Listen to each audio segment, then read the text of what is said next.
Vladimir Guerrero Jr. is an all-star once again, and should the Jays look to trade or extend Yusei Kikuchi? Hey everyone, welcome into Long Ball. Rob Wong, joined alongside by Toronto Sun Blue Jays writer Rob Longley.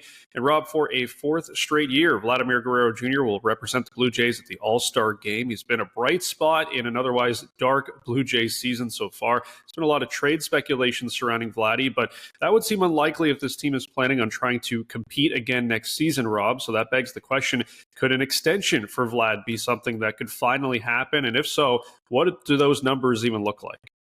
I think that's something that has to at least be discussed at this point, Rob, because, you know, amid all this talk of teardown, which I think there's going to be a teardown to a certain extent, barring a ridiculous hot streak over the next 3 weeks, which seems almost unfathomable at this point. But I think they have to at least talk extension with Vlad because, really, this team is pretty soon not going to have a whole lot to market. And you don't want to market a complete rebuild when you've just spent $400 million renovating your stadium. You don't want to market a rebuild when you've basically said that Vlad Guerrero Jr. and Bo Bichette are your cornerstones for a decade to come. So you have to at least explore that opportunity because I think trading Vlad Guerrero Jr. would be well, not necessarily a mistake, depending on what you got in return. I think it would not be well received by the fan base. It's already starting to get a little bit antsy, as we've seen during this current homestand at the Rogers Center. Vlad Guerrero Jr. there's a reason he's an all-star. It's partly performance-based. That's how he was voted to be the first base starter for the American League again this year. He certainly got hot at the right time. But a lot of it has to do with his popularity.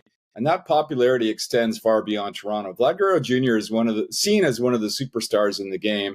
And if you want a guy that can carry your team offensively, as Vlad can when he's hot, and be a guy that you can market your team around, he's your guy. So you got to be very careful if you're going to walk away from Vlad Guerrero Jr. That's why I believe that management and ownership will explore a extension before they explore a trade in his situation.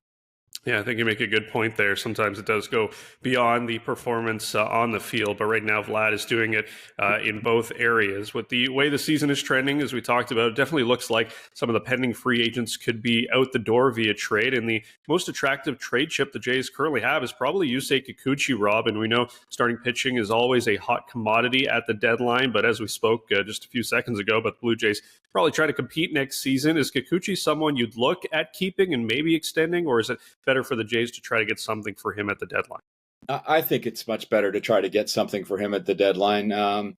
And basically anybody who's on an expiring contract would fall into that category.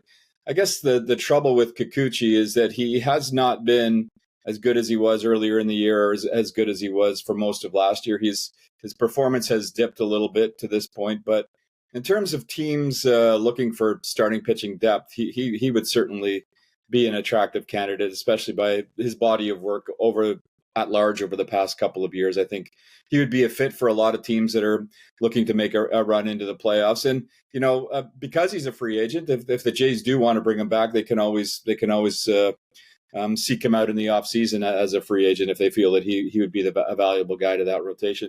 I know Kikuchi loves playing in Toronto. I mean, so he would certainly be open and amenable to returning here, but why not get something for him at the deadline? I guess the question is, what are you going to get? Like, how do teams tend not to overpay for middle to back end of the rotation starters at the deadline, especially players that are on expiring contracts? But for my money anyway, anybody that is a pending free agent on that roster has to at least be explored in terms of what you can get in return via trade.